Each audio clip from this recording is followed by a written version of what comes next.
In this module, we will review the application for free and reduced meals. This application should be given to the parent or guardian of each enrolled child or children.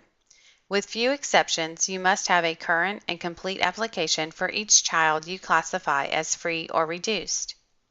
The parent or guardian should complete information on page 1 of the form. Here's a tip. Keep applications filed in alphabetical order for easy access for audits or documentation checks. Now, let's review the different parts of the application. In Part 1, the names of all enrolled children should be written here. It is not necessary for a family to submit a separate application for each enrolled child. All household members should be listed in Part 2. If no income is checked for each household member, all enrolled children are classified free. If foster is checked, the foster child is classified free. If this is the only enrolled child in the facility, no information is required in Parts 3 or 4. This does not apply to other enrolled children listed on the application. When there are other enrolled children on the application with a foster child, the foster child's personal use income must be listed in Part 4, along with other household income. In Part 3, if a household member participates in SNAP, FI, or the Food Distribution Program on Indian reservations and provides a case number for benefits, the enrolled children are classified free and the household can exempt Part 4 of the application. Only household members with income should be included in this section.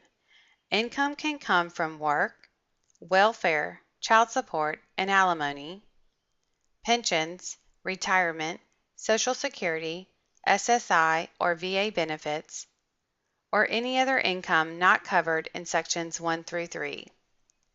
Be sure the parent or guardian indicates the pay schedule as either weekly, every 2 weeks, twice a month, monthly, or yearly. This is important in the calculation of benefits. All sections of Part 5 must be completed by the parent or guardian. Information includes signature, printed name, date, address, phone, city, state, and zip code. The last 4 digits of the Social Security number for the parent or guardian is required when Part 4 is completed. In Part 6, ethnic and racial identification is optional for the parent or guardian to complete. The child care facility will complete the shaded box on the bottom of page 3 to calculate total income and determine eligibility. If a child is foster, mark yes and follow the instructions on how to list the child on the master roster, free in a child care facility, and Tier 1 in a home daycare. Calculate the total income. It is important to calculate this correctly. Be sure and check the schedule of income as weekly, every 2 weeks, twice a month, or monthly. Once this is cross-checked, then multiply incomes by the formulas listed. Weekly times 52, every 2 weeks times 26, twice a month times 24, or monthly times 12. Next, complete household size from Part 2 on page 1. Select the eligibility of the child.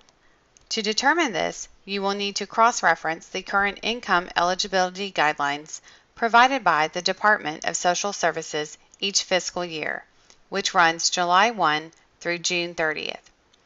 Reference the household size and income, and remember to reference income in regards to the pay schedule, weekly, every 2 weeks, twice a month, monthly, or yearly. Determine if the child is eligible for free, reduced, or paid, and check the appropriate box. For child care homes, select Tier 1 or Tier 2. Add in your reason, which is supported with income guidelines, and have the determining and confirming officials sign and date the form. The income eligibility guidelines are provided by the Department of Social Services each fiscal year. The guidelines shown here are for the 2016 and 2017 fiscal year. The income guidelines represent the maximum income a household can make to qualify for either free or reduced meals. For example, if the household size of 4 receives $35,000 per year, the household would not qualify under the free scale because the maximum income this household size can make is $31,590.